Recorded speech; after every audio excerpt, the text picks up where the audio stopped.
Bueno, pues buenos días, bienvenidos a todos. Y yo voy a leer, porque no quiero olvidarme de nada, porque siempre me olvido de algo. Y no quiero que se me olvide nada. Así que, en primer lugar, darles las gracias a todos y la bienvenida al Palacio del Infantado y a esta convocatoria que ha hecho la Asociación Cultural Legoen. Una asociación que nace en 2010 con un interés común: trabajar y difundir la cultura. Y eso es lo que seguimos haciendo y eso es lo que hoy vamos a hacer aquí, difundir la cultura. En segundo lugar, tenemos que dar las gracias a las personas e instituciones que han hecho posible esta actividad y muy especialmente a don Fernando Aguado, director del Palacio del Infantado, al Patronato de Cultura y al Ayuntamiento de esta ciudad. En casi todas las actividades que he hecho a lo largo de los años de nuestra asociación siempre han venido a presentar el acto algún concejal, pero supongo que no han podido venir, ¿no? Pero bueno, no es relevante. Los que estamos aquí somos muy importantes y es lo que importa, que hoy estemos aquí los que estamos. Bueno, pues la UNED conmemora hoy el Día de la Mujer desde dos perspectivas. Nuestro lema, ¿cuál es? Ni todas somos buenas, ni todos son malos. ¿Y por qué hacemos esto en un día dedicado a la mujer, donde se espera que solo se hable de nosotras? Pues porque algunas mujeres venimos observando que hay hombres que están padeciendo una especie de persecución por el hecho de ser hombres. La palabra machismo está empezando a ser una especie de mantra, y recordemos que cuando se repite demasiado una cosa, acabamos convirtiéndola en ley, además de quedarse anclada en el cerebro como si fuera la única verdad absoluta. El maltrato de la mujer es un lastre y una realidad que no podemos obviar y tenemos que denunciarlo, por supuesto. Pero eso no basta para resolver este problema. Debemos detenernos a pensar cuál es el trasfondo de lo que está detrás de este comportamiento en cuanto al hombre y la mujer. No hace falta andar mucho para darnos cuenta de que también hay un maltrato hacia el hombre, pero ese maltrato es silencioso, por aquello de que no suele haber violencia física. Es una violencia, como digo, solapada, que acaba por anularlos, y de esa impotencia es posible que estén aflorando ciertos comportamientos violentos. El empoderamiento de la mujer es lícito, pero ¿hasta dónde deja de ser empoderamiento para convertirse en avasallamiento sordo hacia el otro? Está más que claro que es necesaria una reflexión profunda y un análisis detenido. Debemos darnos cuenta del poder, además, que tiene el lenguaje. Si observamos bien, hay palabras que no se están utilizando tal vez como se debiera. Por ejemplo, esa vitoreada igualdad que reivindicamos un día sí y tres también, ¿es realmente eso lo que queremos? ¿Ser iguales? ¿O realmente el término que deberíamos utilizar sea la equidad? Esto es una pregunta que yo les hago. El lenguaje tiene su peligro y desde él se puede manipular con mucha facilidad sin que nos demos cuenta. Además, ¿acaso somos iguales? Por suerte para unos y para otros no lo somos, ni física ni psicológicamente, y esa es la riqueza que tenemos, nuestras desigualdades y diferencias, por más que les duelan a aquellos que creyeron al pie de la letra las teorías de Simone de Beauvoir en el siglo XX, cuando proclamó que el sexo era una construcción social. Hoy vemos más que nunca que dicha idea se ha extendido y está inoculada en la sociedad como una verdad cuando no lo es. Curiosamente, Simone de Beauvoir no tuvo hijos e hizo todo lo contrario de lo que proclamaba. Esta pensadora tan liberal y aclamada por las masas fue expulsada de la Sorbona por abusar de algunos de sus alumnos.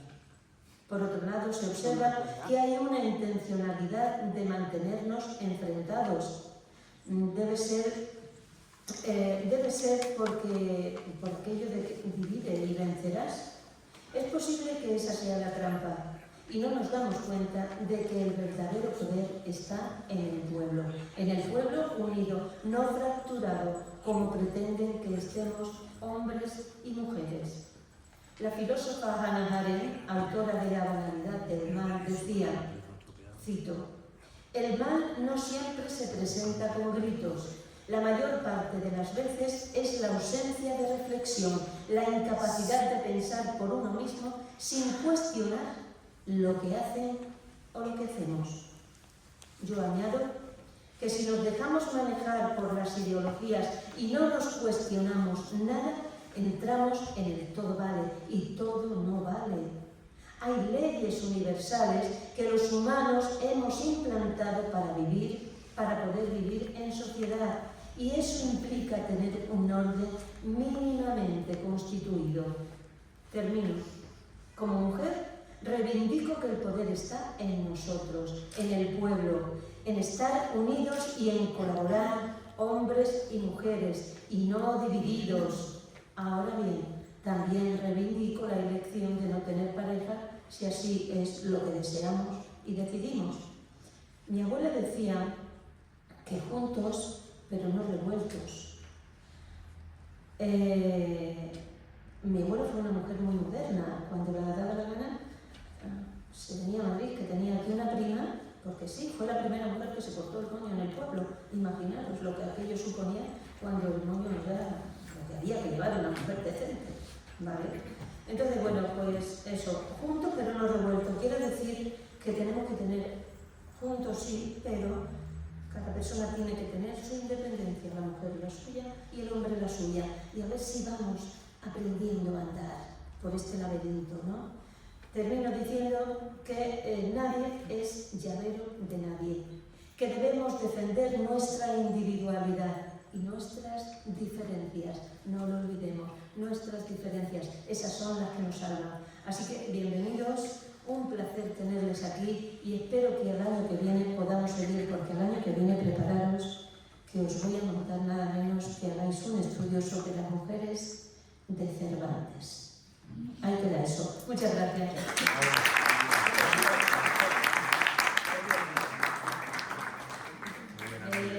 Vamos a llamar un beso. Yo sé por qué me aplaudes.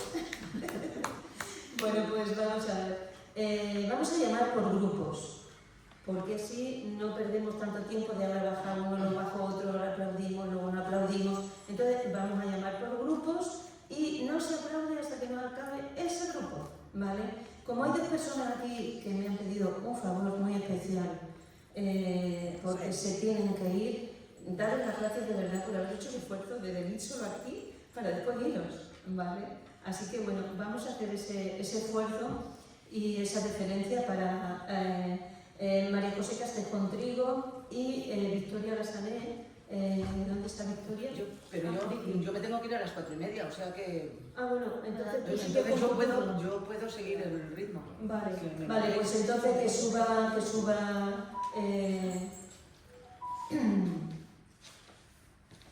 suba María José Castejón, cuidado con los cables.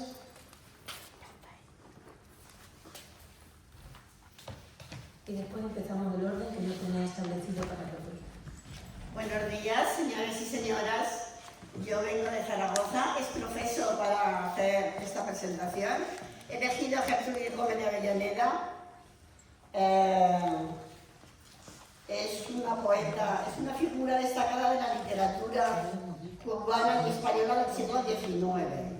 Fue una poeta novelista y dramaturga que destacó por su talento y lucha por la igualdad de género. La poeta es conocida por ser... Su poesía es conocida por su intensidad emocional y su defensa de la libertad y justicia social. Algunas de sus obras más conocidas son Sartre, de 1841, Dos mujeres, de 1842-43, y El amor y el triunfo, de 1846. Su obra ha sido estudiada y admirada por su valor literario. Se la considera una de las precursoras del feminismo moderno y una de las figuras más importantes del romanticismo hispanoamericano. Su obra observa temas como la abolición de la esclavitud, la igualdad de género y la libertad individual. Tuvo un hijo con Gabriel García Tesara, un poeta sevillano, pero era un poeta que no era buen poeta, por lo que ha pasado la historia precisamente es por haber tenido el hijo con ella. Y tuvo una hija, llamada María, que nació el 6 de abril de 1845, pero lamentablemente falleció a los 7 meses de edad. Perdonen. Tesara, o sea, el padre de la niña, no reconoció a la niña como suya, lo que causó gran dolor a Gómez de Avellaneda. Murió el 1 de febrero de 1873 en Madrid. Bueno, esto murió Gertrudis, el 1 de febrero de 1873, en Madrid a los 58 años debido a complicaciones de la diabetes. Está enterrada en San Fernando, en Sevilla. Muchas gracias.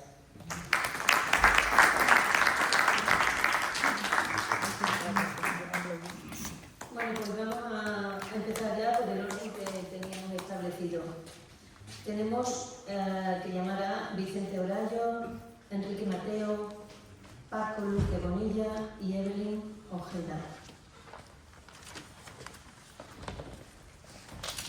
Qué pronto.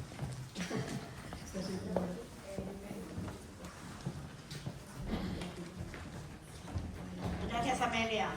Nada, un placer.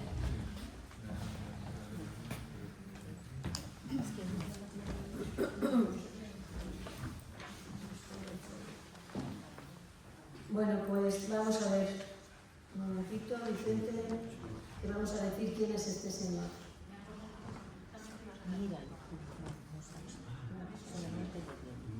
Bueno, Vicente nace en Tarragona en 1961, bisnieto de escritor e hijo de actores de teatro. Reside en Guadalajara, tiene 4 libros publicados e innumerables colaboraciones.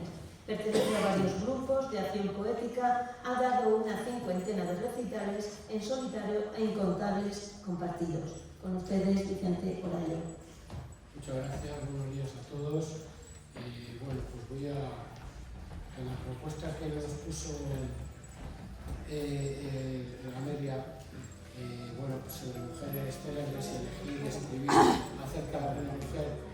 Yo, es decir, si viene aquí a alabar a muchas mujeres célebres que han tirado del carro para la igualdad y hay que alabarlo, también muchas mujeres en el anonimato, millones y millones de ellas, no tuvieron oportunidades y también hicieron su labor en esta vida y bueno, pues he querido recordarlas.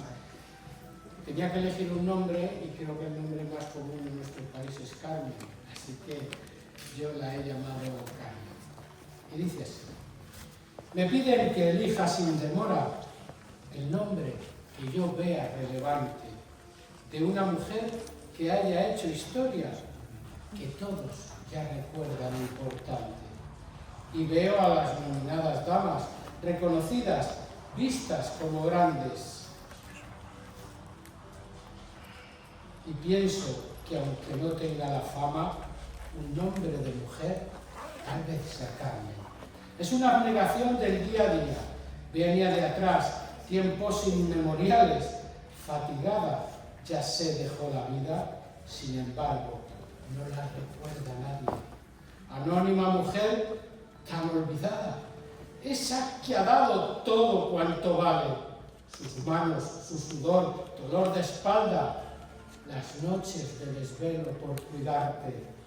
Es madre y la guardiana de familia, entrega y sacrificios sin iguales, su sueldo, de sus hijos, la sonrisa de verlos cómo crecen sus edades. No es reina, bella dama ni inventora, no escribe ni los números se sabe. El campo fue su escuela sabedora que nunca tuvo oportunidades. Ella jamás logró pintar un cuadro, lava en el río, cambia los pañales, nunca aprendió a hacer bellos bordados, zurce lo roto y cuida de animales. Yo quiero a esta mujer de alma profunda hacerle ya el honor y el homenaje. Ella es el corazón, la causa justa de estar y merecer dignos altares. Historia es destacar sus 1000 labores y nadie olvide el nombre de esa Carmen que sin estudios brille en los albores de ser recuerdo y grande entre las grandes. Muchas gracias. Bravo, Vicente.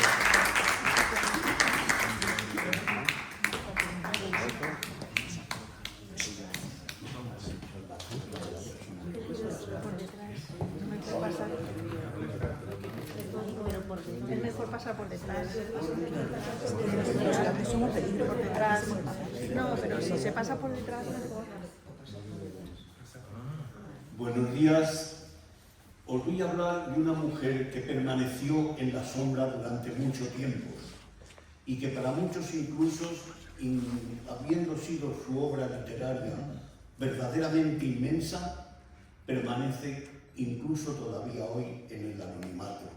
María de la O. Lejárraga García.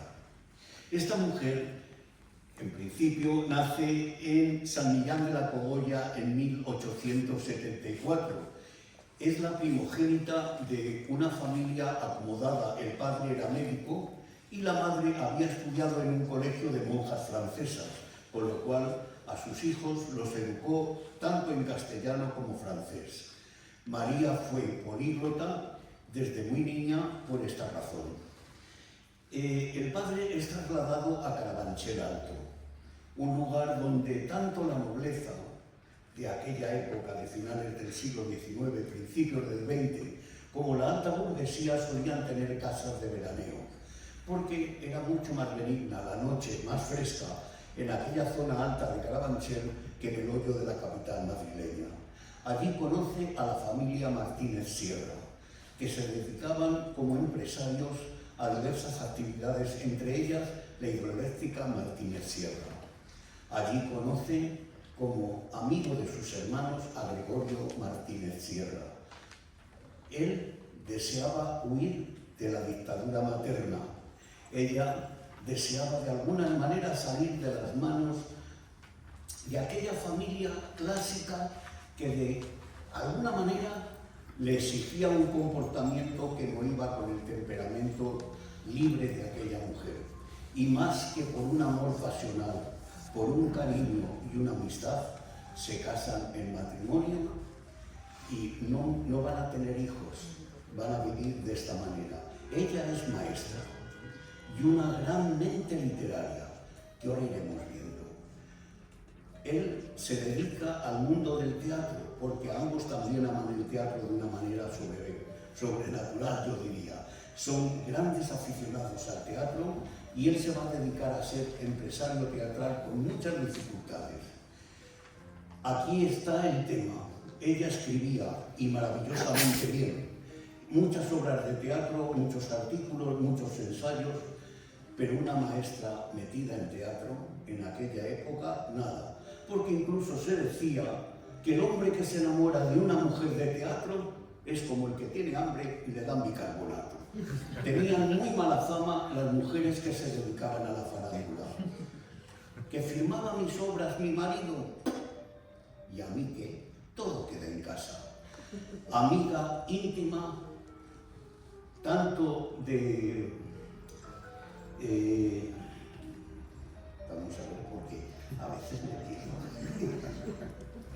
De Juan Ramón Jiménez y su esposa Zenobia Camprubí.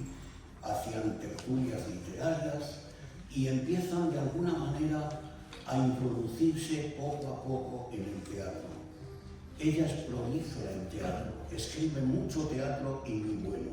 Incluso en algún momento, en 1911, por una de sus obras, Canción de Cuna, la Real Academia de la Lengua Española le concede el premio de la mejor obra teatral de 1911. Ella toma contactos con personajes de poca importancia, como Ramón Pérez de Ayala,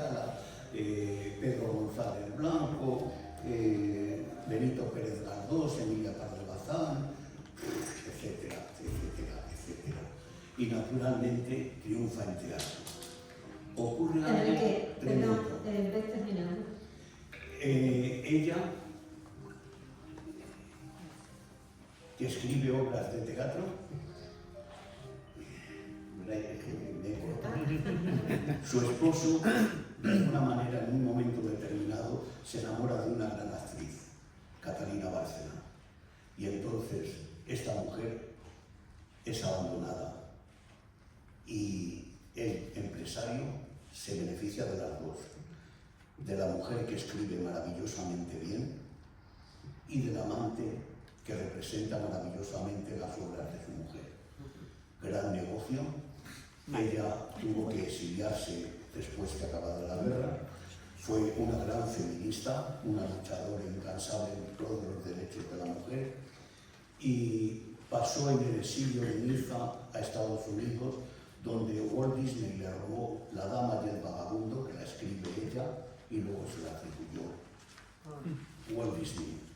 Y bueno, murió en Argentina, donde está enterrada en el cementerio de la Chacarita. Es mucho lo que habría que hablar de esta señora, y bueno, pues hay un libro que habla de ella maravillosamente bien, y nada más. Perdonadme si me he pasado el tiempo, y gracias por vuestra atención.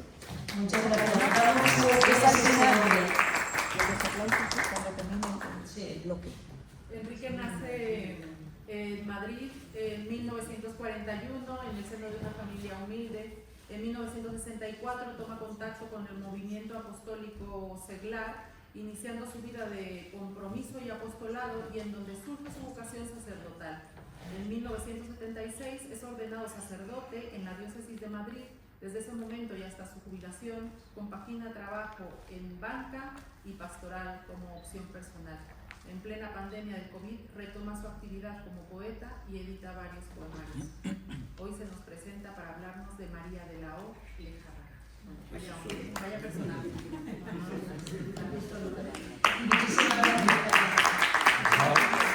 No, al final del bloque. Al final del bloque. Francisco Luque Bonilla es auxiliar administrativo con residencia en Arganda, es miembro de varias instituciones literarias dentro de España y fuera de nuestras fronteras. Asimismo, ha sido galardonado con diferentes premios dentro y fuera de nuestro país. También habría mucho que hablar de nuestro querido. Adelante, Paco. Hola, buenos días. Para mí es un placer y un honor estar aquí con todos vosotros en este lugar tan emblemático. Yo voy a hablar de Carmen Martín Gaite, que fue una de las escritoras españolas más influyentes del siglo XX, destacada por su mirada íntima sobre las relaciones humanas y por una obra que abarca novela, ensayo, teatro y traducción. Su trayectoria literaria estuvo marcada por premios clave como el Nadal, el Café Gijón y el Príncipe de Asturias de las Letras. Nació en Salamanca, de una familia culta y vinculada al mundo académico. Estudió filosofía y letras en la Universidad de Salamanca, donde también participó en actividades teatrales. Allí conoció a Rafael Sánchez Ferlosio, con quien se casó y tuvo 2 hijos. Su consagración llegó con Entrevisillos, galardonada con el premio Nadal. A lo largo de su carrera publicó novelas emblemáticas como Retahílas, El cuarto de atrás, Premio Nacional de Literatura, Caperucita en Manhattan y Nubosidad variable. También escribió ensayos, relatos infantiles, poesía y realizó numerosas traducciones. En las horas en las que la luz parece dudar entre quedarse o marcharse, surge una voz que recuerda la manera en que Carmen Martín Gaite miraba el mundo, con una mezcla de ternura y desvelo, como si cada gesto cotidiano guardara un secreto que solo la paciencia podía revelar. La vida, en tu obra, se abre entre silencios. Conversaciones a medias y recuerdos que regresan sin pedir permiso. Todo parece tejido con hilos finos, casi invisibles, pero capaces de sostener el peso de lo vivido. En ese territorio íntimo, donde lo doméstico se vuelve revelación, la autora nos invita a escuchar lo que no se dice, a atender los matices que se esconden entre los pliegues del tiempo. Su escritura es un umbral. Quien lo cruza descubre que la memoria no es un archivo, sino una corriente que nos atraviesa y nos transforma. Así, la prosa se vuelve un refugio donde lo pequeño adquiere grandeza y lo efímero se vuelve raíz. Bueno, y ahora voy a leer un poema que le he dedicado. Y dice así: tú, que sabías el hilo invisible de las palabras, que tejías con paciencia de relojera los engranajes secretos de la memoria, en tu cuarto de atrás, frente al espejo, donde el tiempo se paraba a tomar café. Allí, entre humo de tabaco y susurros, bebía de la fuente de los relatos antiguos, de las cartas que nunca se enviaron, de los amores que se vistieron de gris bajo la lluvia de una Salamanca eterna. Maestra de lo íntimo, de lo que no se nombra, sacabas punta a los lápices del alma para dibujar veredas en el papel, senderos que se pierden en la niñez, en los patios donde juegan las niñas con las palabras que luego serán destino. Tú, que escuchaste el ritmo de la calle, el rumor de las faldas al cruzar la plaza, el eco de las conversaciones, que se quedan flotando en los balcones como fantasmas de un carnaval perpetuo. Guardiana de lo frágil, de lo cotidiano, convertía lo pequeño en universo, un botón, un diario, una mirada furtiva. Eran llaves para abrir las habitaciones donde dormía la verdad desnuda. Ahora, cuando octubre lo cubre de oro los cristales, alguien busca entre tus libros la semilla, la palabra precisa que ilumine la penumbra, y encuentra tu voz clara, tu risa serena, tu inquietud de pájaro tras la ventana. Sigues aquí, en el eco de las tardes quietas, en el ritual del papel y la tinta, en el valor de quien prefiere la pregunta a la respuesta cerrada. Carmen, faro de la lucidez, compañera de la sombra. Gracias.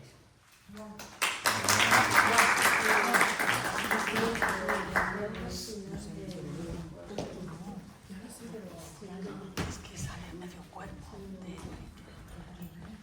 Vamos a presentar al segundo grupo. Disculpar la edición, pero el poema ameritaba. El segundo grupo. Falta ella. Falta Evelyn. Perdona, Evelyn Ojeda. Evelyn Ojeda.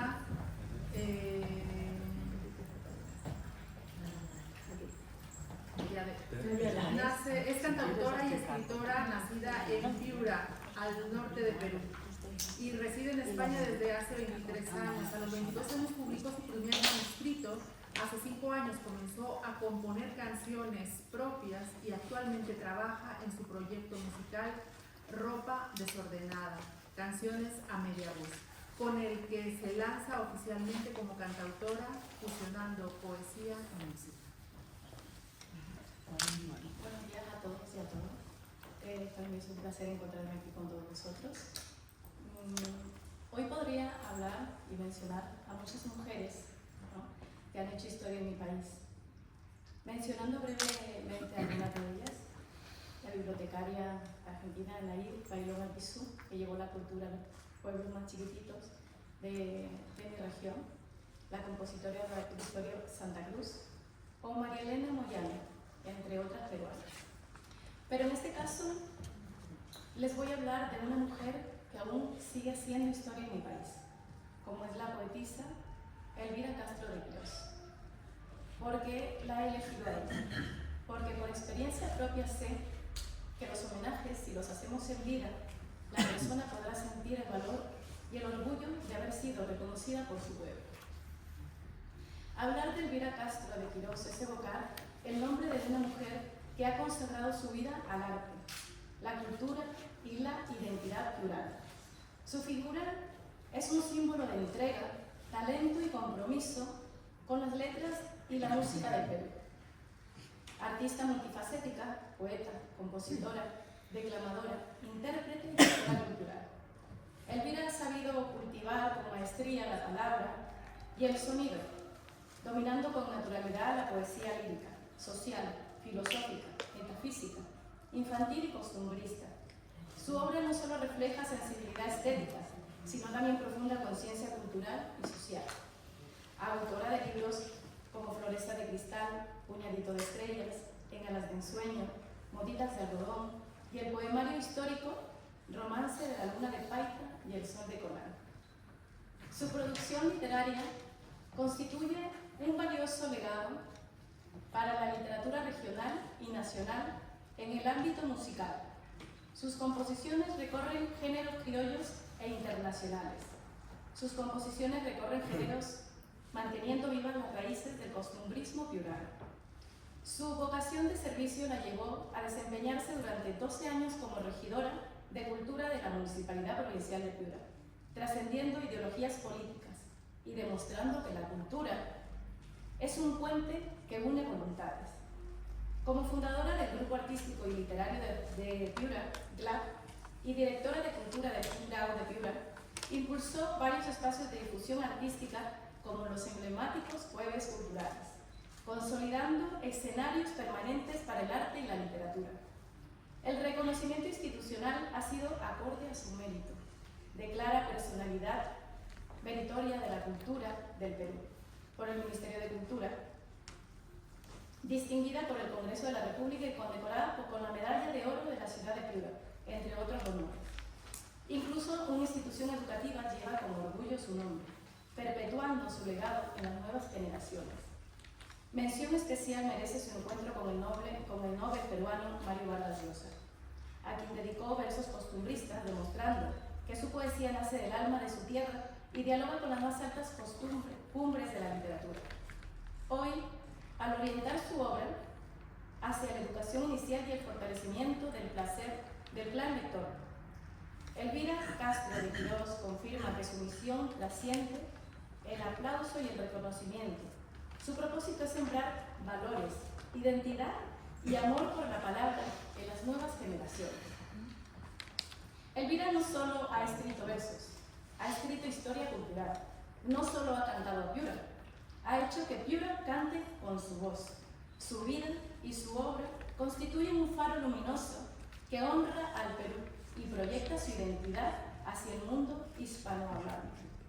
Actualmente sigue recibiendo reconocimientos por su arte y cultura, a pesar de sus limitaciones por su salud. Elvira no pierde la sonrisa y la empatía y la humildad, sobre todo, y su belleza interior que siempre la caracteriza. Elvira es una mujer a la cual considero mi maestra, porque fue la primera en mi primer manuscrito de poesías que corrigió con amor mis versos, que junto a otro gran poeta y escritor marcabelicano, Juan Peña Curay, me abrieron ese camino con humildad, personas a las que siempre estaré eternamente agradecida. Gracias, Elvira Castro, Negrón de Quirós. Gracias.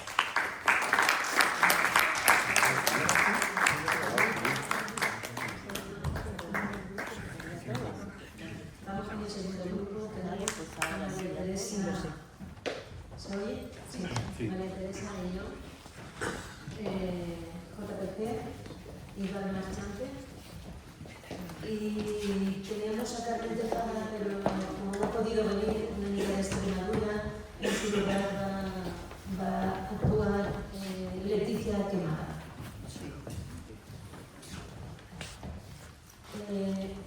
María Teresa y yo es doctora en geografía e historia.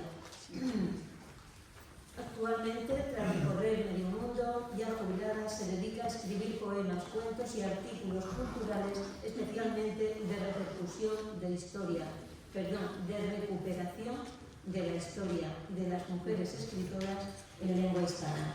Adelante, María Teresa. Tengo que empezar por decir que iba a presentarles a una autora, pero no me queda más remedio que presentarles a otra. Porque si nos tocan a todas, si nos tocan a una, nos tocan a todas. Entonces, como Amalia ha soltado una acusación fortísima sobre Simone de Beauvoir, que está en la base de la liberación de las mujeres, que está en la base del orgullo de las mujeres que ya saben ustedes cómo estaban en su época, en los años 30 y 40, y cómo siguen ahora, no me queda más remedio que dedicarme un poco a traerles quién es Simone de Beauvoir. Nació en 1908 y murió en 1986. Yo estuve en su entierro, me consta ese honor. Yo y 2 autobuses españoles con una pancarta de Contigo, Simone. El movimiento feminista ha hecho propio el patrimonio de Simone de Beauvoir. ¿Por qué? Fíjense, el lema que traemos hoy es el lema no sé si es el lema, pero es un acuerdo del movimiento feminista desde el principio. No todos los hombres son malos, no todas las mujeres son buenas. Eso es una creencia fundamental. Y el que no lo crea es tonto. Entonces, Simone de Beauvoir tenía un grupo de intelectuales con el que crecía intelectualmente, donde más de la mitad eran hombres, inseparables todos ellos. Por ejemplo, conocerán a Sartre, Albert Camus, Merleau-Ponty, Levi Strauss. Este, el más pequeño, trabajó sobre familia y jamás citó nada de la obra de Simone de Beauvoir. Ellos formaban el grupo de los existencialistas.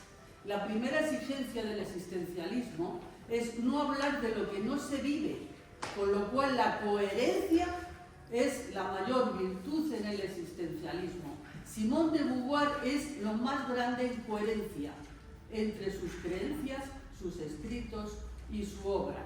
Y es falso que jamás nadie ni siquiera la acusara de abusar de sus alumnos. Por cierto, fue profesora de la Sorbonne como filósofa, pero no mucho tiempo, porque su dedicación a la literatura y a la revista Tiempos Modernos, la revista que era la Biblia del existencialismo, fue total, directiva. Bueno, en su obra 1946, ninguno de ustedes habían nacido, escribió Todos los hombres son mortales, una novela así de gruesa, donde supone la inmortalidad de un hombre masculino, que es el protagonista, que atraviesa la historia y nos cuenta la historia de Europa, aquellos hitos que no estaban en los libros, incluso parte de la conquista de América, sobre la creencia de que alguien que fuera mortal jamás disfrutaría de la vida, que fuera inmortal, no disfrutaría de la vida. De ese libro, sin citarlo, se ha nutrido el cine, se ha nutrido la literatura sobre la inmortalidad. A Simone de Beauvoir la citan muy pocas personas.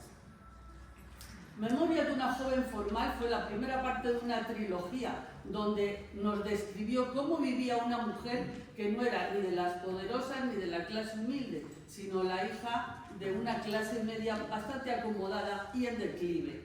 El segundo tomo fue La plenitud de la vida, donde explica cómo una mujer mayor se va deshaciendo con gran esfuerzo de todos los complejos que ha tenido en la vida, pero además explica muchas cosas sociales. Me estoy refiriendo de cara a lo que le ha aportado al movimiento feminista.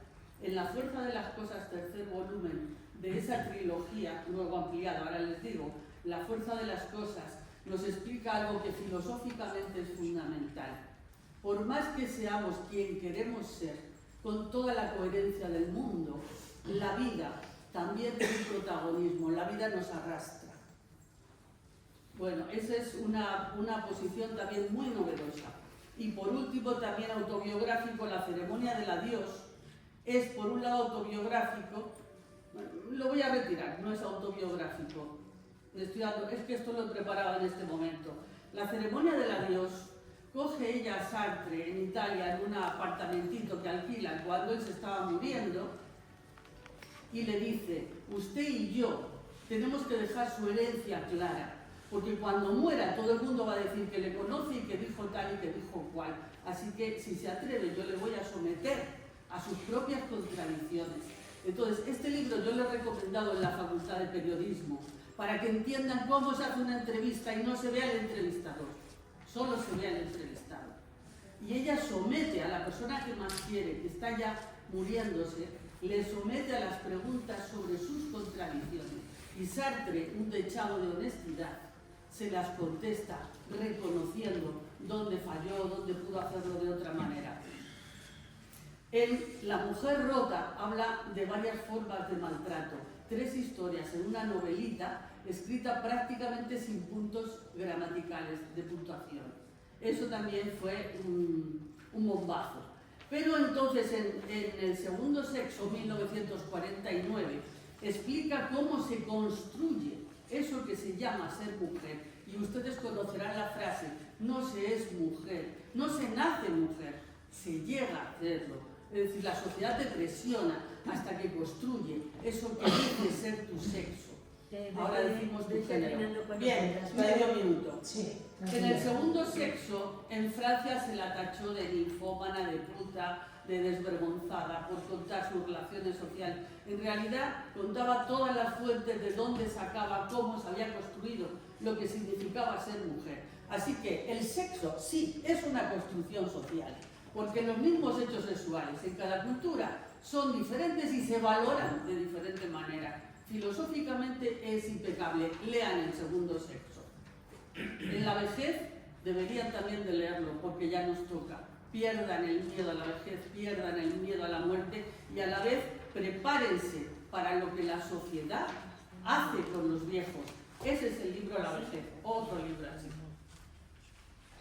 Después hay otros que ya no nombraré.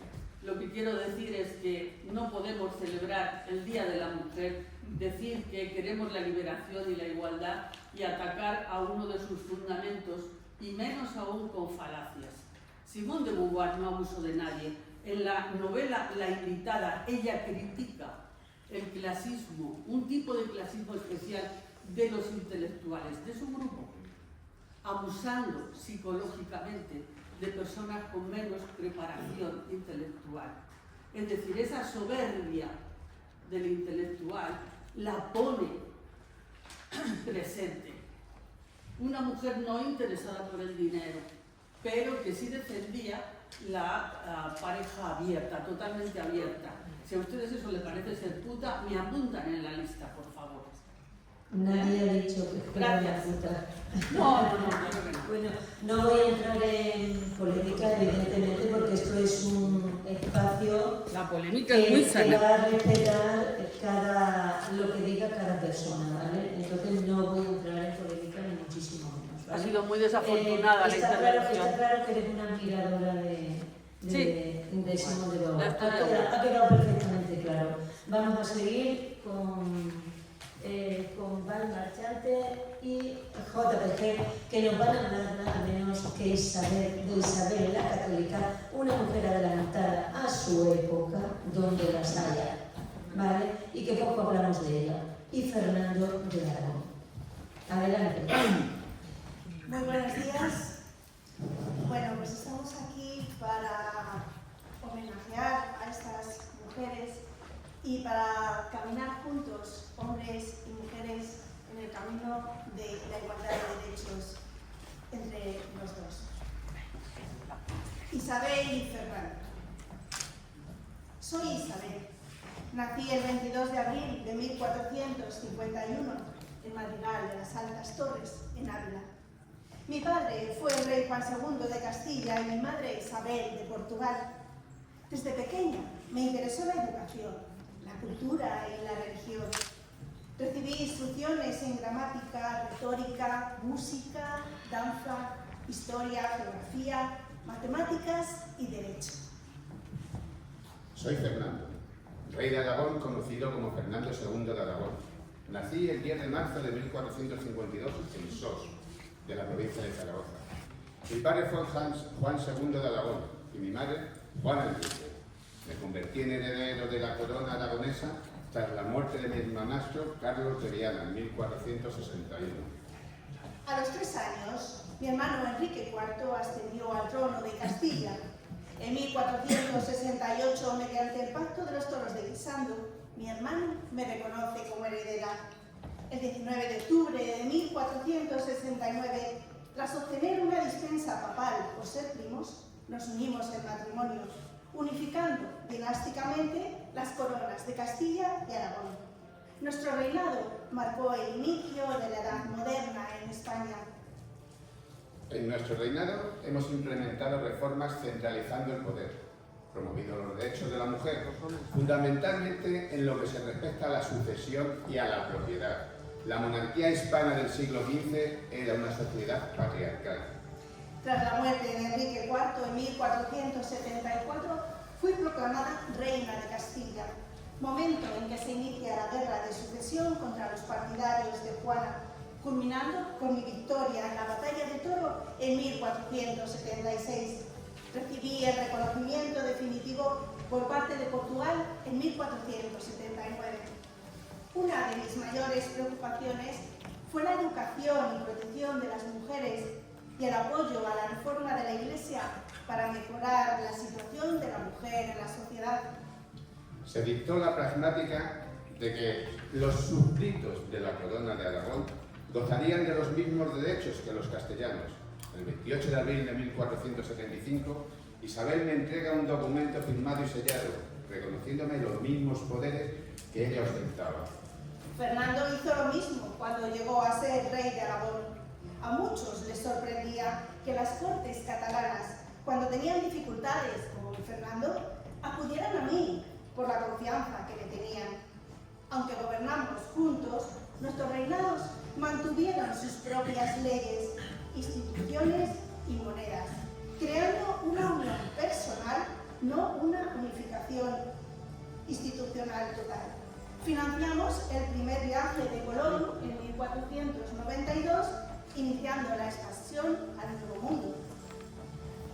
Con esta entrega de poderes llegó a su madurez la primera forma de Estado que se venía gestando hacía tiempo y que llamamos monarquía católica, lo cual se utilizó como esquema fundamental para la unión de reinos que constituía la corona de Aragón, unión en la soberanía, administración, acorde con las costumbres de cada uno de los 8 reinos que la formaron. Fuimos conocidos con el nombre de Reyes Católicos.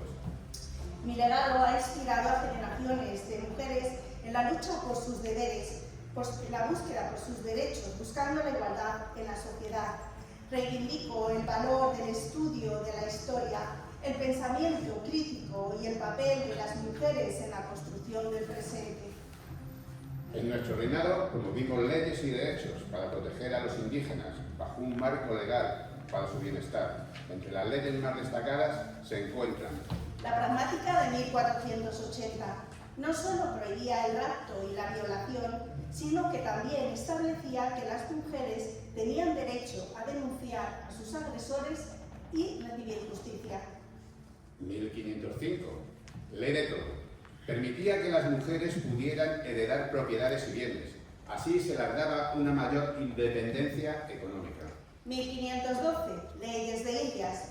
Primer cuerpo legislativo sobre el Tratado de los Indígenas, regulando su trabajo, descanso, alimentación y educación, bajo el sistema de encomienda. En 1542, leyes nuevas. Se declara a los indígenas vasallos libres de la corona, prohibiendo la esclavitud y buscando reformar el gobierno indiano.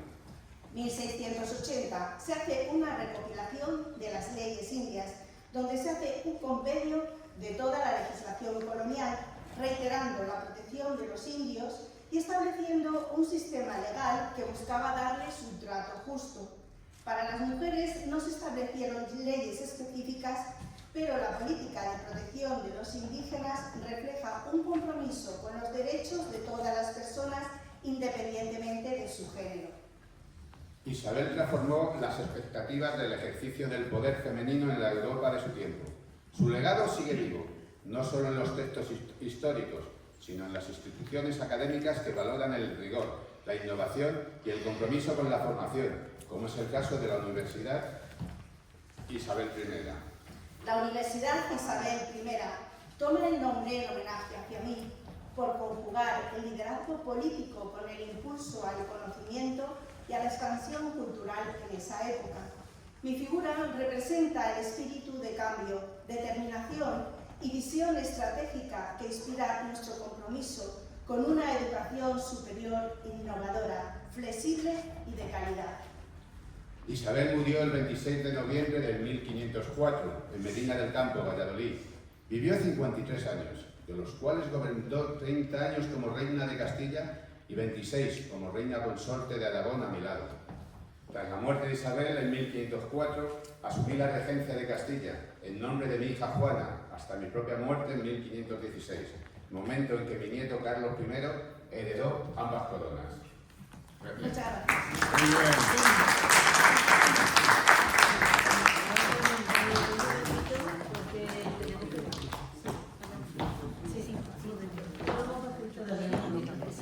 Bueno, es que quería hacer un comentario, porque muchas veces se habla de reyes católicos y muchas veces al hablar la palabra católico parece que es religioso. No, católico significa universal y esa era su norma, ser universario. De hecho, las leyes de India que promovieron, pues sirvieron de base muchos siglos después para el Tribunal Internacional de la Haya, porque era la única precedente que había entre comunidades distintas y mantenerlas todas con respeto y mantenerlas en igualdad y cada uno lo suyo. Sí, no, esto no hemos leído la biografía de ellos, es muy cortita, ¿no? Entonces, Val Marchante es secretario de la Asociación Cultural Poetas del Mundo por la Paz, miembro de AEM y de ASEAPO, de UNED, de Asociación de Granada Costa, ¿no? Vale, primer premio del 10º certamen nacional Gritos en Verso en 2024, finalista en varios certámenes de poesía y de relatos. Nuestro JPG es presidente fundador de la Asociación Cultural Poetas del Mundo por la Paz, miembro de Cien Poesía ASEAPO, Legoem y Granada Costa Cultural. Participante en las tertulias de diversas casas regionales y Madrid y ha colaborado en varias antologías poéticas. Muchísimas gracias porque habéis hecho un honor bellísimo a Isabel la Católica. Ahora tenemos a Leticia Quemada. Vale, bueno, pues yo ¿se escucha, verdad?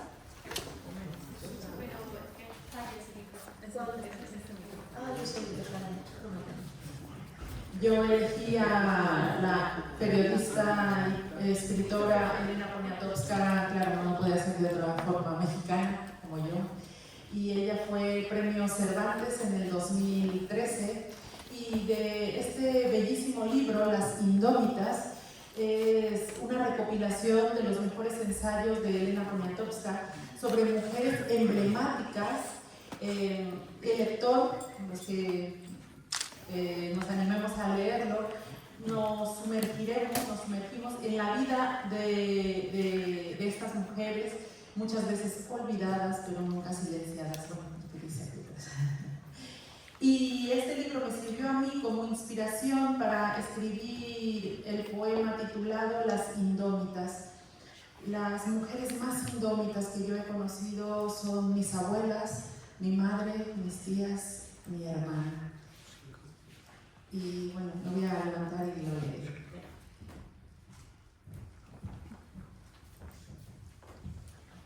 Las Indómitas. Sobre tus huesos abnegados construí mi feminismo.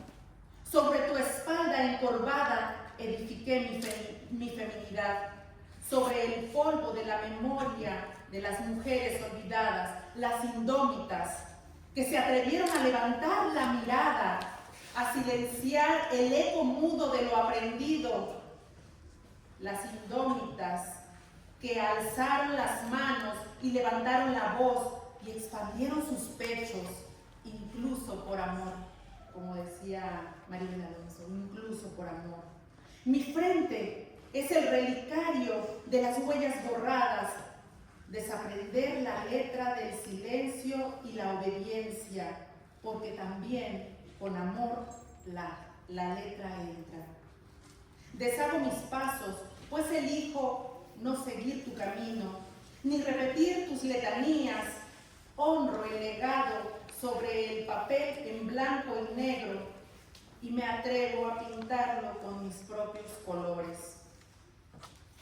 Elijo no sacar más fotocopias ni en mi existencia ni en la conciencia de mis hijos, las indómitas, cuya fiereza admiro y sin embargo elijo la gentileza, las indómitas, cuya fuerza de voluntad fue mi inspiración y sin embargo elijo la rendición, porque no soy superwoman. Las indómitas, mujeres admirables, formidables, que son parte del legado de mi historia personal que me atrevo a reescribir. Porque puedo hacerlo en este momento en el que me toca vivir. Por lo tanto, mientras pueda, es mi deber elegir. Y gracias, ellas fueron, pues vivieron en su historia. Y nosotros estamos en otro momento. Muchas gracias. Leticia es mexicana y española. Coordina PC Sur España, es presidenta de la Academia Europea de Metapoesía y miembro fundador de la Asociación de Escritores Mexicanos en España, CALME. Es secretaria de la Asociación Cultural de Bohem de Guadalajara, antóloga de versos, sin cuna y antología PECSUR de España. Así que bueno, muchas gracias Leticia por estar en este equipo. Gracias. Vamos a llamar al siguiente grupo. Vamos en el tercero. Ana Ortega ha sufrido una operación de cataratas y no puede estar hoy con nosotros. Entonces, bueno, pues pasamos a Pepa Rivera, que la tenemos aquí, Antonio Villar, Ana Santaella y Antonino Rodríguez.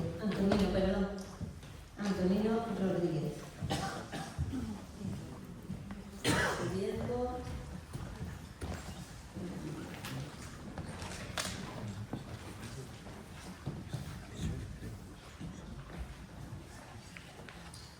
¿Cuándo quieres? ¿Qué quieres? ¿Que te lea primero tú? Sí. No, bueno, hablo primero, la presento. Bueno, pues Pepa Rivera Donoso ha vivido en Madrid casi toda su vida. Desde el año 2020 reside en Villanueva de la Serena, Badajoz, su pueblo natal. Es licenciada en Geografía y Historia, poeta, escritora e investigadora de música y literatura. Realizó un trabajo de investigación sobre la historia del Hospital de la Princesa que culminó en una exposición documental y la publicación de 2 ediciones del libro. Hospital Universitario de la Princesa, 1851-2006. Un magnífico trabajo que hizo aquí Pepa. Tiene editado un poemario, Murmullos de Caricias, de 2001. Ha participado con sus poemas y relatos en colaboración con otros autores en diferentes actividades relacionadas con el mundo de la cultura y de la literatura. Muchas gracias por estar aquí desde Extremadura y adelante, Pepa. Así es. Bueno, como ya han escuchado, hice un trabajo de investigación del Hospital de la Princesa y voy a hablar precisamente de la princesa. Gracias a los organizadores y gracias a todos ustedes. Un honor estar aquí. Isabel de Borbón y Borbón, la Chana. La princesa Isabel de Borbón y Borbón, nacida el 20 de diciembre de 1851, no fue una infanta más en el linaje de nuestra monarquía. Como primogénita de Isabel II, fue princesa de Asturias en 2 periodos cruciales. Primero como heredera oficial a la corona hasta el nacimiento de su hermano Alfonso, y después tras el de su sobrino, Alfonso XIII, ya que la sucesión al trono se rige por el principio de preferencia masculina dictado en la Constitución. Con apenas 2 meses de edad, resultó ilesa en el atentado del cura Merino contra la reina, cuando iba a ser presentada a la Virgen de Atocha como era la tradición. Este suceso dio origen a uno de sus legados más tangibles, la creación del Hospital de la Princesa, erigido en acción de gracias y sufragado por suscripción popular. A diferencia de sus hermanas, Isabel recibió una educación exquisita como heredera oficial en diferentes disciplinas políticas y culturales, que le otorgaron una relevancia pública superior. Más adelante se ocuparía de su instrucción y les decía: hay que saber ser infanta antes que ser mujer.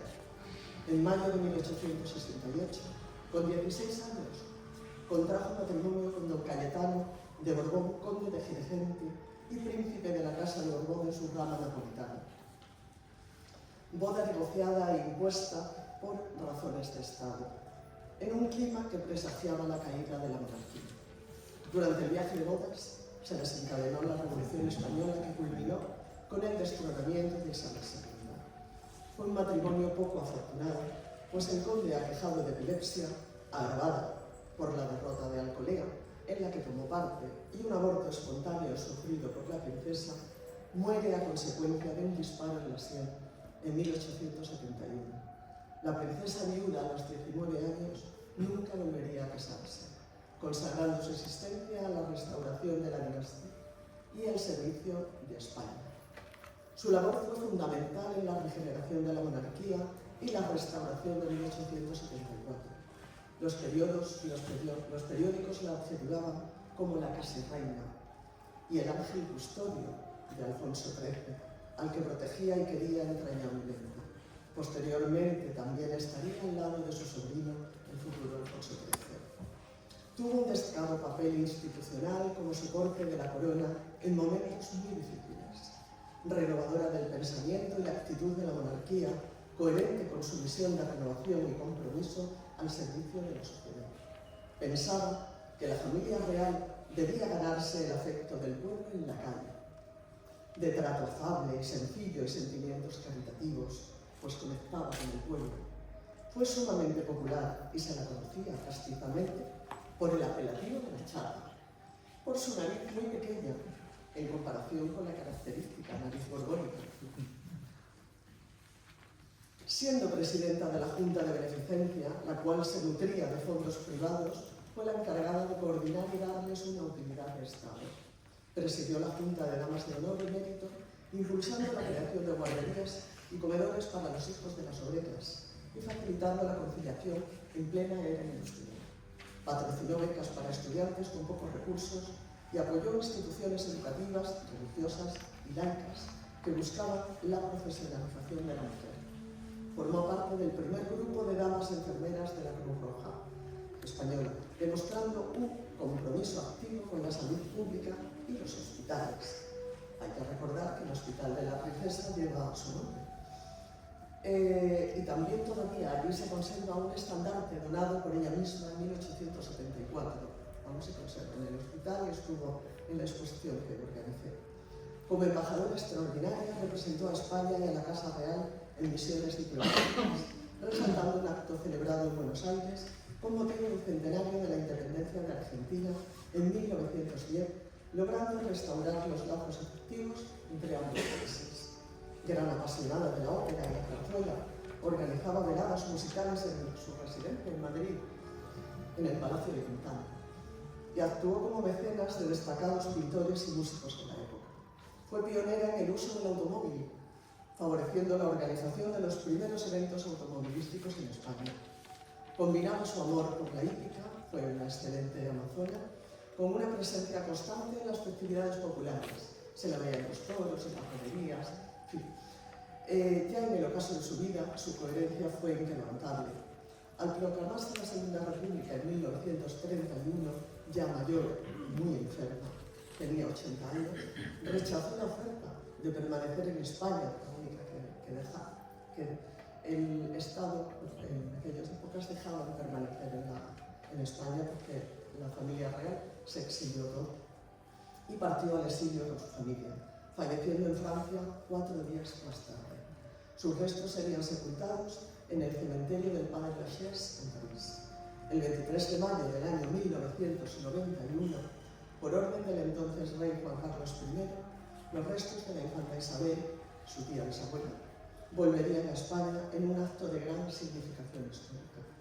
Yace desde entonces en el panteón de la colegiata de la granja de San Ildefonso.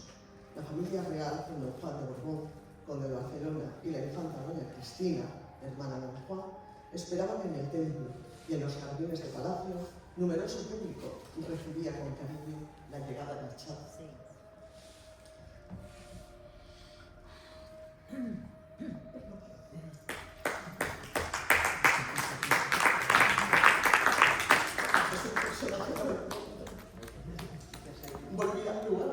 donde gran parte de su vida pasaba los veranos y tan querido para ella. Una gran mujer con una personalidad inquieta y culta que supo unir la majestad a su cargo con la cercanía y el compromiso con su pueblo. Muchísimas gracias.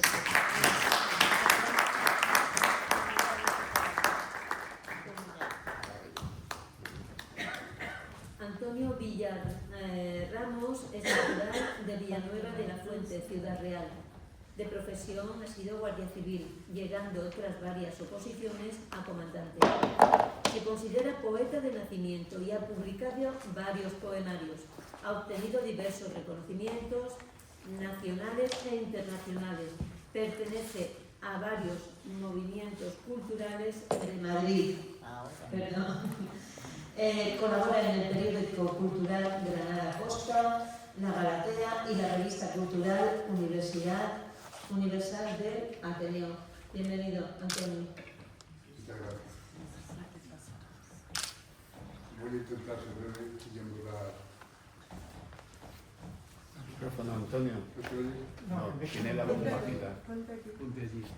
Siéntate si quieres. No me siento, estoy acostumbrado a estar. Y más, yo mejor a mis amigos y compañeros de la asistencia.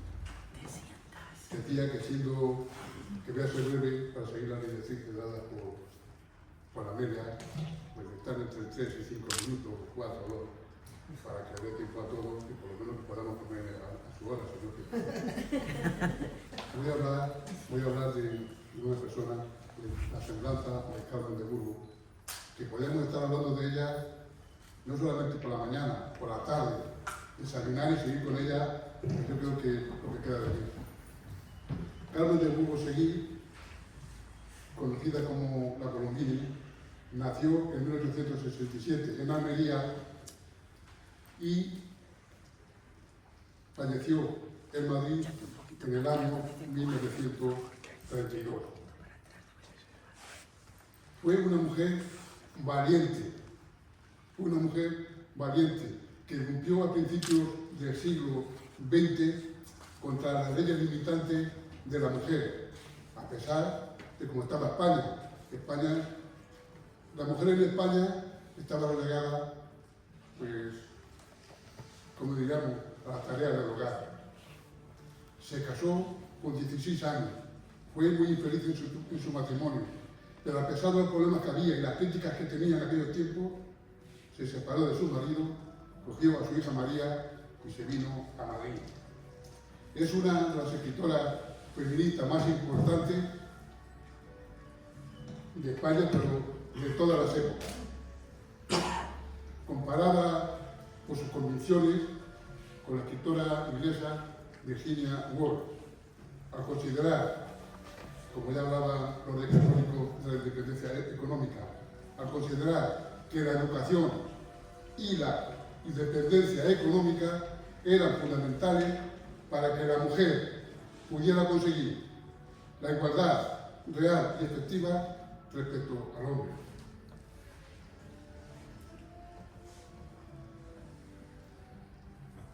Consiguió una plaza de maestra aquí en Guadalajara. Sí, consiguió una plaza de maestra en Guadalajara. Realizó varios cursos en el extranjero y dentro de España ocupó cargos muy importantes dentro del ámbito de la cultura española. Fue la primera mujer periodista de España. Publicó la primera encuesta sobre el divorcio y fue la primera mujer corresponsal de guerra. Llegó a ser tan importante que en los coloquios culturales que hacía en su casa, llamado Círculo de la Tertulia, eran asiduos escritores tan importantes como Benito Pérez Galdós, Azorín, Ramón Gómez de la Serna, Ramón de Valle Inclán, Pío Baroja y el premio Nobel Jacinto Benavente, entre otros, porque claro, los que eran como nosotros vivían a ver, podemos entrar y tal, pero eso no lo has puesto en historia. Bueno, como vosotros, vosotros sois grandes, te digo, pero yo también soy grande, ¿qué eres? Claro que te decir. Entonces, resumiendo, Carmen de Burgos falleció el 9 de octubre de 1932, sin ver, por muy poco, ver uno de sus sueños, sus grandes sueños cumplidos, que era el voto de la mujer, porque en las elecciones del 19 de noviembre de 1933, la mujer ya pudo votar. Por lo tanto, nuestra Colombina, a pesar de haber publicado unos 10.000 artículos periodísticos y publicado más de 100 obras literarias, es desconocida, silenciada y olvidada por la mayoría.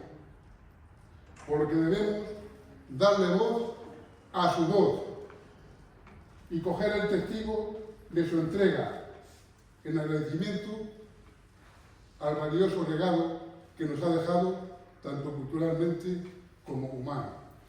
Viva nuestra, y tengamos presente siempre a nuestra gran escritora y olvidada Carmen de Burgos. Muchas gracias.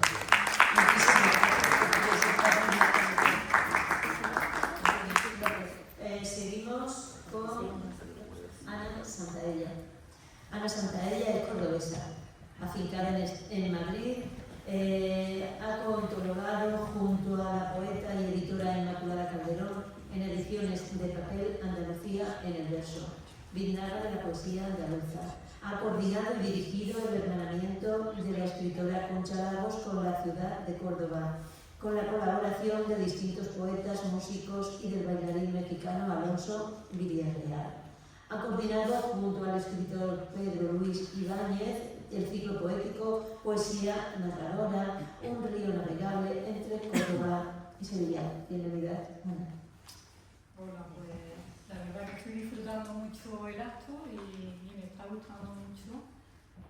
Sobre todo que hay un reconocimiento explícito por parte de los hombres, que no lo ve a ninguno, ¿no? Y eso yo lo valoro personalmente mucho.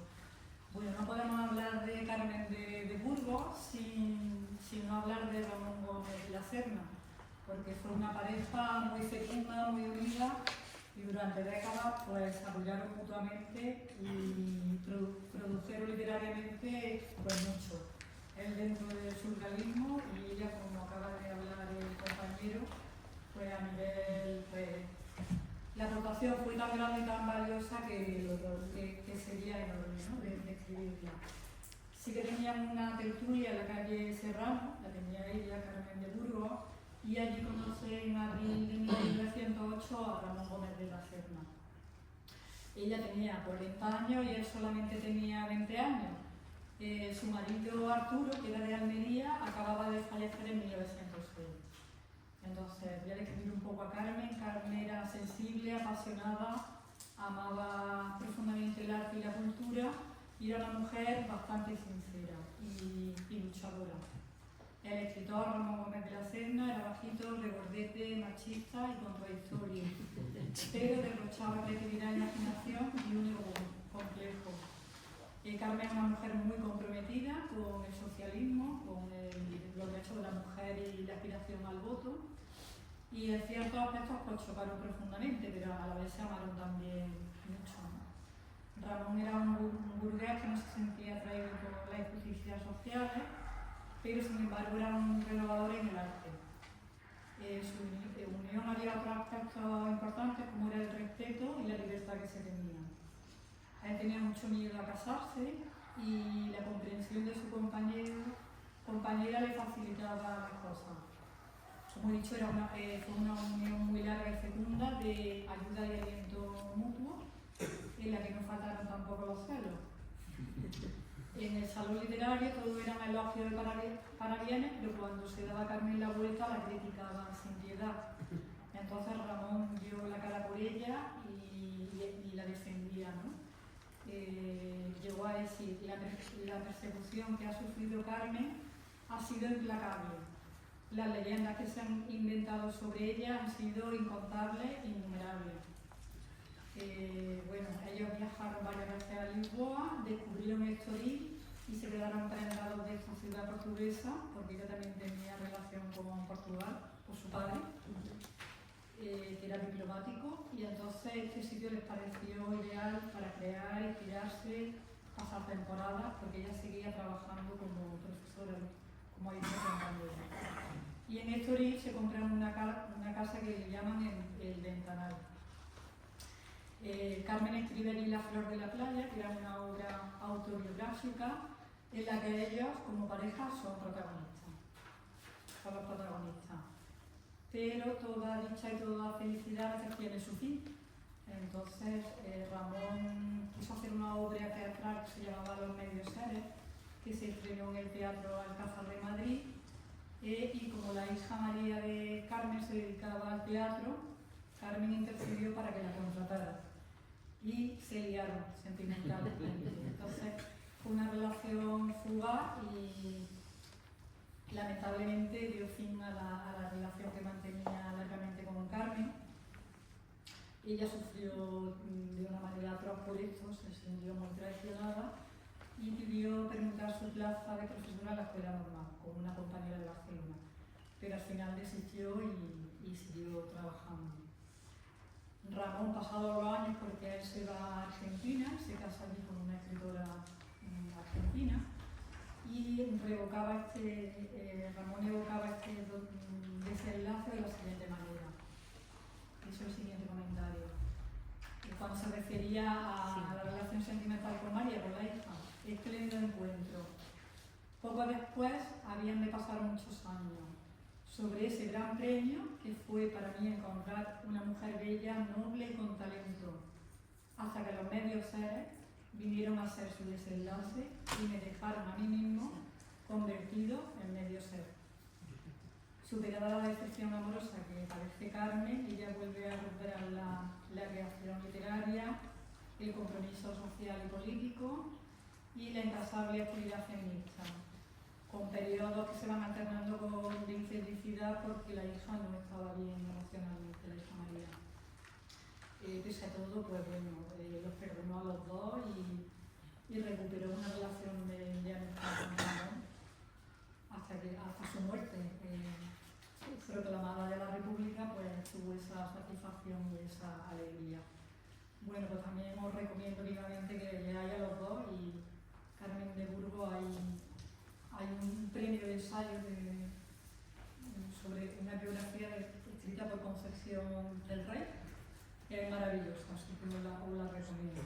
Pues muchísimas gracias. Y ahora tenemos a Antonino Nieto. Antonino Nieto Rodríguez es poeta, videoartista, creador de espectáculos en los que aúna poesía, artes plásticas, circo, ballet, orquestas sinfónicas, etc. Es un auténtico showman. Coordina en la Casa de Galicia de Madrid su espectáculo poético Apuntes para no disolverse en lo común, Semilla del Tiempo. Celebró en 2025 en la Catedral de Santa María la Real de la Almudena de Madrid, con motivo del año jubilar, su ritual El peso de la esperanza. Muy poquito he dicho de este hombre, que tiene un gran currículum, pero bienvenido a estas mujeres en la historia. Antonio. Muchas gracias y disculpadme la intromisión porque no soy Antonino Nieto. Es soy Antonino Rodríguez. Antonino Nieto. ¿No he dicho eso? Antonino, ¿no he dicho Antonino Nieto Rodríguez? Pero bueno, vale. con vuestro permiso. Muy bien. Lo anotamos. La vida es un tango y la muerte un paso doble. Mercedes Rodríguez Fernández. Buenos días a todos los nacidos, a los hoy invisibles y a los que aquí estamos. Muchas gracias a Amelia y a todos los organizadores y todos los colaboradores y todos los que participan en este acto. Cuenta la lengua que Alejandra Pizarnik llegó de la eternidad en 1936 y que regresó a la eternidad en 1972.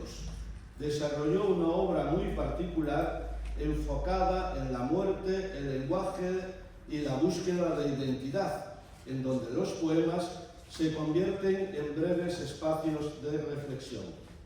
En esos breves espacios, Catalina Arancibia Durán eligió algunos de esos espacios que voy a darles cuenta.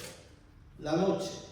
Poco sé de la noche, pero la noche parece saber de mí, y más aún, me asiste como si quisiera, me cubre la conciencia con sus estrellas. Tal vez la noche sea la vida y el sol la muerte.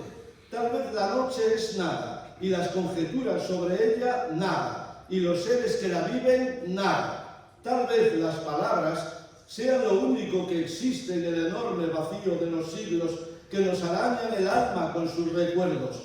Pero la noche ha de conocer la miseria que bebe de nuestra sangre y de nuestras ideas. Ella ha de arrojar odio a nuestras miradas, sabiéndolas llenas de intereses, de desencuentros. Pero sucede que oigo a la noche llorar en mis huesos, su lágrima inmensa delira y grita que algo se fue para siempre. Alguna vez volveremos a ser. El despertar. A León Ostroff. Señor, la jaula se ha vuelto pájaro y se ha volado. Y mi corazón está loco, porque aúlla a la muerte y sonríe detrás del viento a mis delirios. ¿Qué haré con el miedo? ¿Qué haré con el miedo? Ya no baila la luz en mi sonrisa, ni las estaciones queman palomas en mis ideas.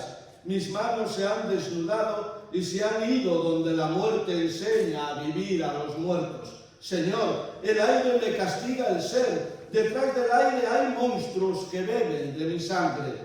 Es el desastre, es la hora del vacío no vacío. Es el instante de poner cerrojo a los labios, oír a los condenados gritar, contemplar a cada uno de mis nombres ahorcados en la nada. Señor, tengo 20 años, también mis ojos tienen 20 años, y sin embargo no dicen nada. Señor, he consumado mi vida en un instante, la última inocencia estalló. Ahora es nunca o jamás o simplemente fue. ¿Cómo no me suicido frente a un espejo y desaparezco para reaparecer en el mar, donde un gran barco me esperaría con las luces encendidas? ¿Cómo no me extraigo las venas y hago con ellas una escala para huir a otro lado de la noche? El principio ha dado a luz el final. Todo continuará igual. Las sonrisas gastadas, el interés interesado, las preguntas de piedra en piedra, las gesticulaciones que remedan el amor. Todo continuará igual, pero mis brazos insisten en abrazar al mundo porque aún no les enseñaron que ya es demasiado tarde. Señor, arroja los féretros de mi sangre. Recuerdo mi niñez cuando yo era una anciana. Las flores morían en mis manos porque la danza salvaje de la alegría les destruía el corazón. Recuerdo las negras mañanas de sol, cuando era niña, es decir, ayer, es decir, hace siglos. Señor, la jaula se ha vuelto pájaro y ha devorado mis esperanzas. Señor, la jaula se ha vuelto pájaro. ¿Qué haré con el miedo?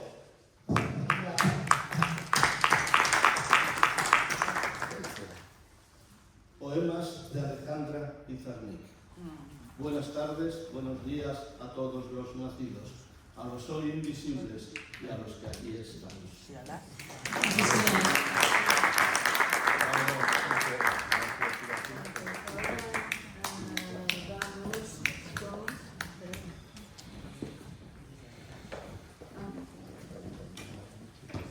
Bueno, pues ahora vamos con el siguiente grupo. Tenemos a...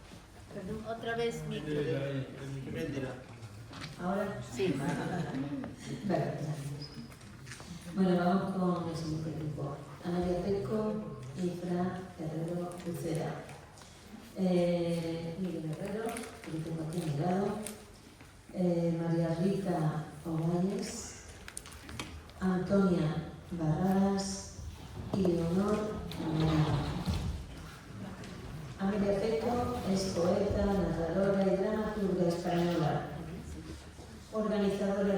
diferentes eventos internacionales de cultura en el Palacio del Infantado, presidenta de la Asociación Cultural de Bohème de Guadalajara, la cual fue fundada en el 2010.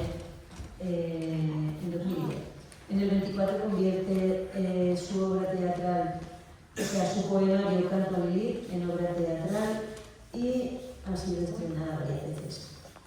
Actualmente reside en Madrid.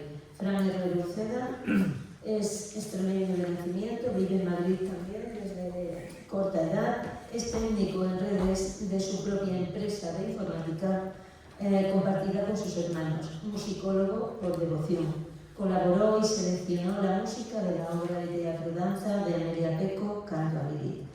Creo que vas a tener tú que leer los otros a las otras personas. Voy para allá. Sí, Eva. Bueno, pues vamos a ver. Nosotros somos nada menos...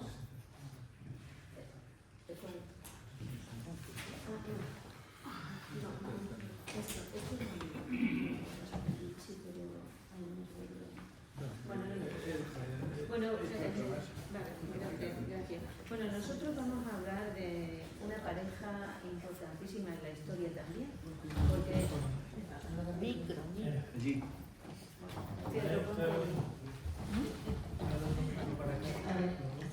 Sí, vale. Bueno, os decía que nosotros vamos a hablar de una pareja que ha sido también muy importante, puesto que lo que...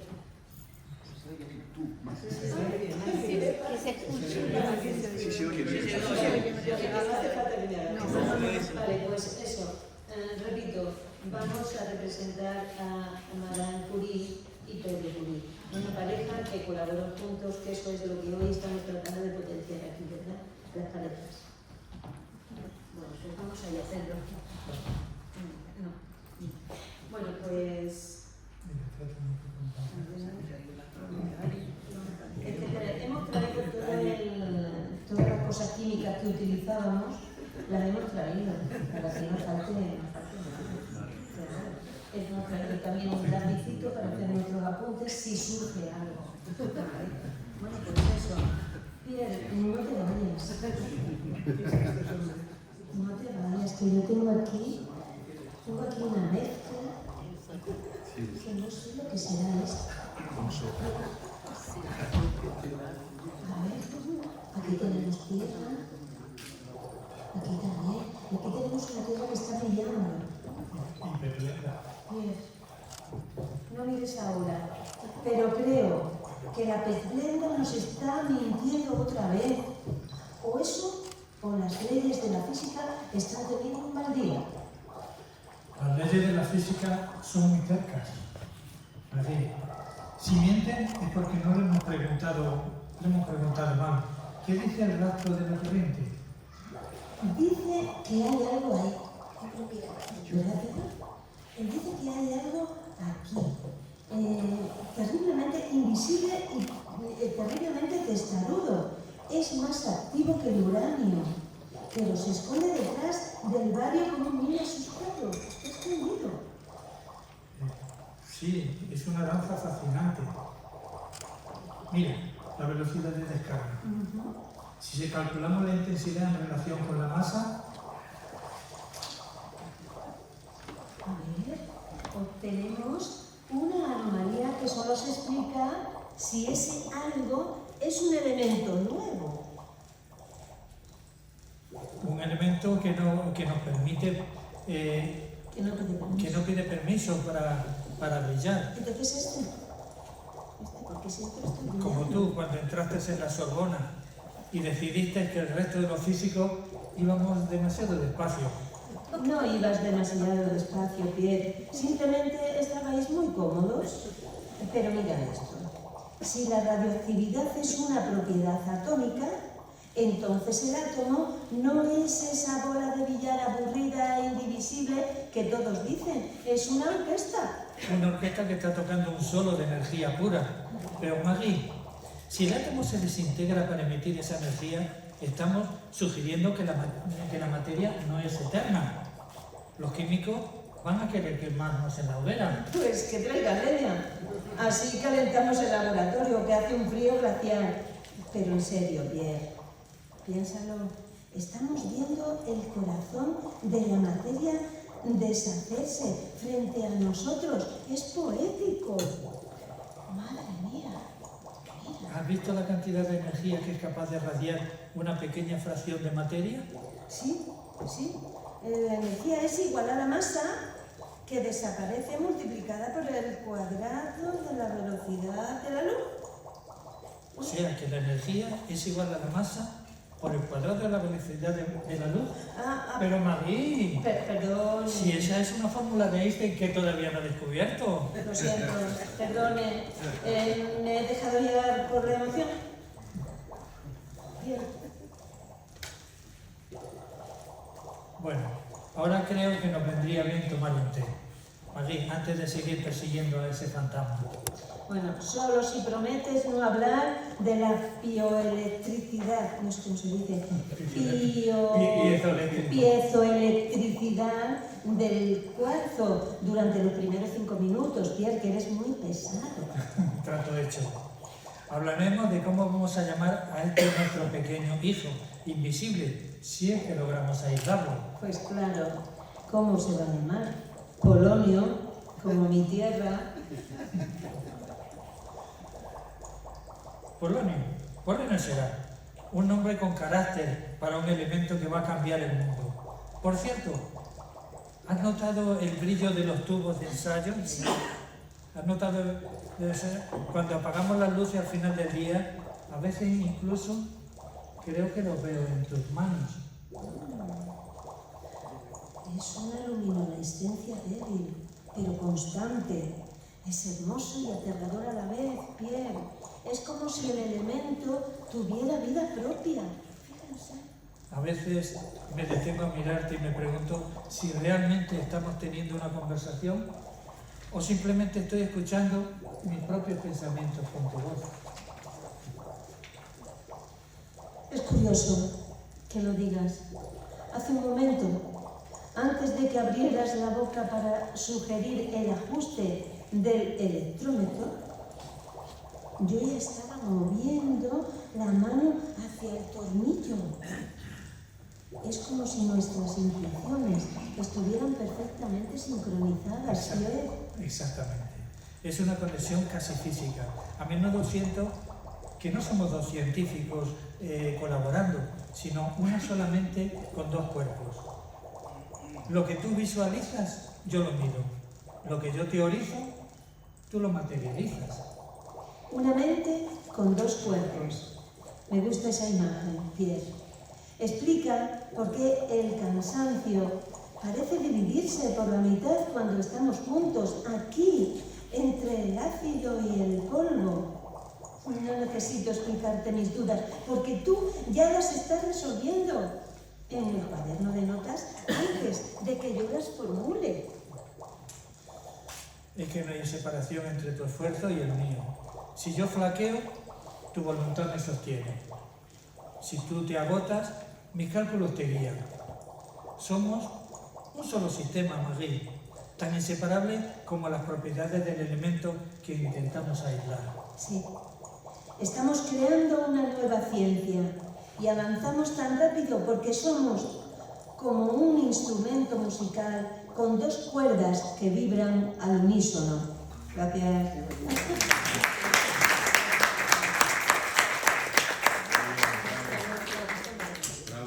Cuidado con los cortes que pueden explotar. Vamos a ver. Bueno, pues ahora tenemos... Micro. Ahí el micro. Laboratorio, vamos a ver. Me parece que eras tú, ¿no, Miguel? El que venía ahora. Pues adelante, Miguel. Miguel Herrero nace en Ceclavín, Cáceres. Reside en Madrid desde niño. Es técnico en programación informática de su propia empresa, compartida con sus hermanos. Vamos, que es hermano de Fran.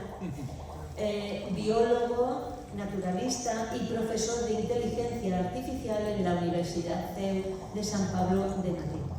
Así que cuando quieras, Miguel.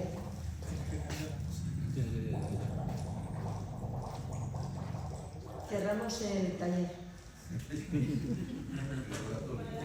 El laboratorio, perdón. Ahí. voy a hablar sobre Wangari Maathai.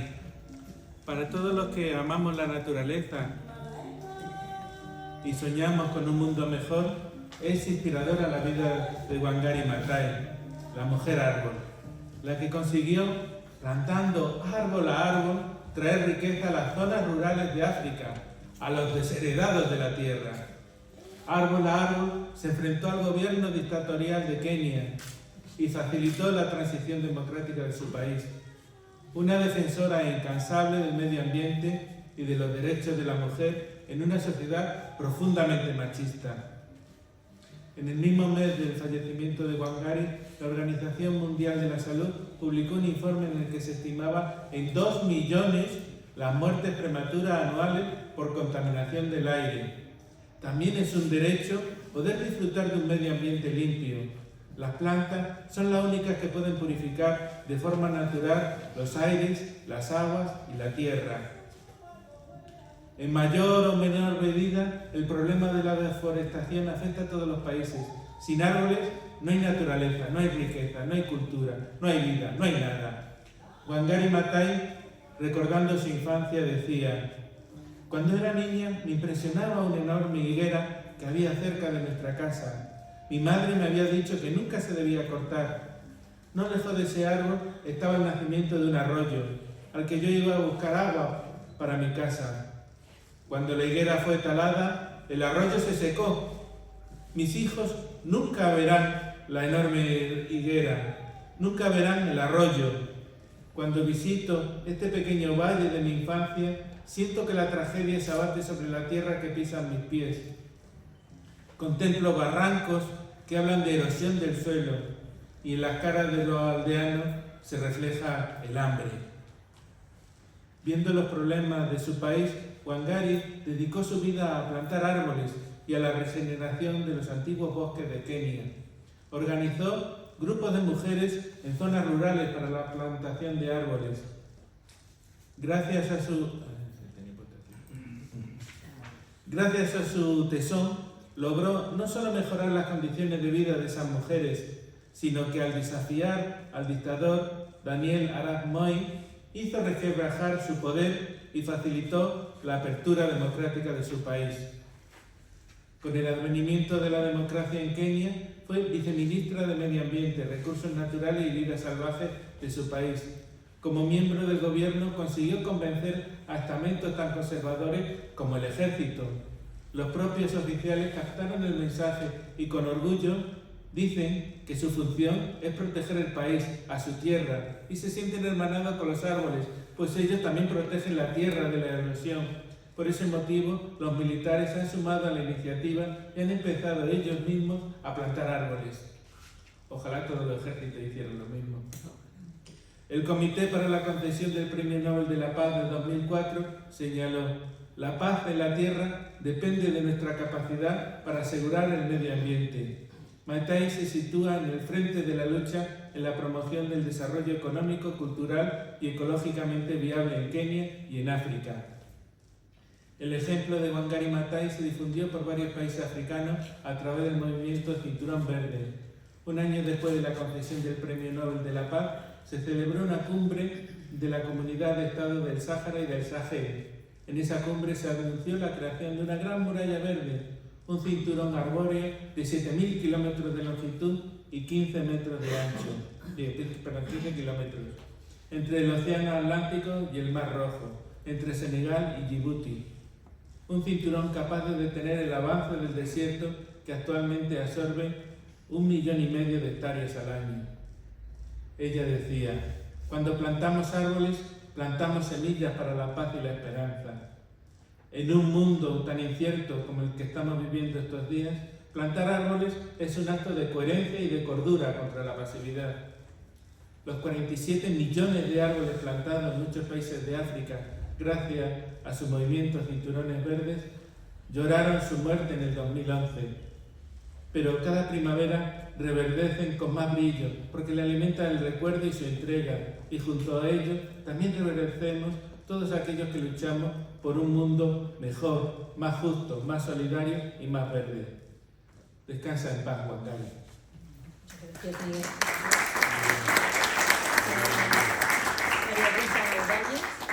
María Rita Ovanes. Esta mujer nace en Salcedo, República Dominicana. Es licenciada en Derecho por la Universidad Católica Nordestana. Es gestora cultural dentro del enfoque del género. Fotógrafa aficionada, poeta y organizadora de eventos, especialmente en el distrito de Barajas, Madrid, reconociéndole su aporte de integridad en diferentes colectivos de su entorno. Adelante. Gracias. Hoy me convierto en Hipatia. Nos trasladaremos a la antigua Grecia y Roma, que era todo. Aquí tenemos aquí a la figura. Hipatia, que quiere decir la más alta. Por eso te digo que muy curioso que en los datos que tenemos de ella no aparezca el nombre de la madre. He buscado y he rebuscado, solo aparece el nombre del padre, Teón de Alejandría. Además fue alumna de Hierocles de Alejandría. Obviamente ella era Hipatia de Alejandría. Se le conoce la historia por ser matemática, filósofa, astrónoma, escritora e inventora. En el área de astronomía, matemáticas, mecánica y filosofía. Y entre sus alumnos más destacados estaba Sinesio de Cirene, básicamente del movimiento neoplatonismo. Y obviamente su lengua materna era el griego. Destacó en el campo de las matemáticas, especialmente en álgebra y geometría. Fue seguidora de Plotino y cultivó estudios lógicos y de ciencias exactas. En esa época educó a un selecto, estuvo en una escuela de aristócratas y los educó también. Eran estos cristianos y paganos que ocupaban altos cargos. Al ser fue una de las primeras mujeres matemáticas de la historia. Hipatia fue una de las pioneras en la historia de las mujeres en la ciencia. Fue asesinada o linchada por una turba de cristianos. Aproximadamente tenía 45 o 60 años, según la fuente que consultemos, porque muchas veces no eran exactas las fechas de nacimiento. Y la motivación de los asesinos tenía que ver con el tema de la autoridad eclesiástica, en un contexto de tensiones entre el culto cristiano y pagano de la época. También se produjo en las luchas por el patriarcado alejandrino y el poder imperial, que estaba representado en Egipto por Orestes. Su carácter de mujer entregada al pensamiento y a la enseñanza en plena antigüedad tardía fue su fidelidad a la filosofía y a los principios del catolicismo teodosiano. Su figura se ha convertido en un verdadero mito desde la época de la Ilustración y se le presentó como una mártir de la ciencia. En el siglo XX, la figura de Hipatia se le tiene como un icono de los derechos humanos de las mujeres y una precursora del movimiento feminista. Y desde finales de este siglo, algunas representaciones se han asociado a la muerte con la destrucción de la Biblioteca de Alejandría. Actualmente, en la ciudad de Barcelona, existe un premio de ciencias que lleva su nombre. Recordemos también la película Ágora, superpremiada por Alejandro Amenábar, que destacaba su figura y hablaba de ella. Y entre una de las partes de la trama era que ella un esclavo se había enamorado de ella y en eso más o menos versa la película. También he de decir que hay en astronomía un asteroide que ella descubrió en 1884 que lleva su nombre y un cráter lunar. Valoremos la figura de Hipatia y cada vez más las mujeres tendríamos que estar más presentes en la ciencia y como hay un anuncio que no voy a decir de dónde viene, dice como hoy es el día de las niñas que quieren ser científicas, que no se vea que es cosa de otro mundo, sino que las niñas también tengan oportunidad de ser astrónomas, de ser matemáticas, de ser lo que ellas quieran ser. Gracias a Hipatia tenemos esta referencia en la Roma antigua, pero ya en el siglo XXI tendríamos que tener más camino labrado. ¡Viva Hipatia! Y antes de irme, quería un chiste. Quería traer yogures griegos para todos. Pero en el autobús no me lo dejaron subir, con lo cual se va a quedar para otro día. Gracias. Tenemos ahora a Antonia Barrabás. Antonia trabajó en la industria petrolífera en Reino Unido y Francia, en producción de lubricantes para vehículos. Estudió en la Escuela de Arte Dramático de Madrid y ha participado en diferentes obras de teatro. Ha colaborado en la Escuela de Interpretación y Doblaje Rafael Alberti de Madrid. Bienvenida, Antonia.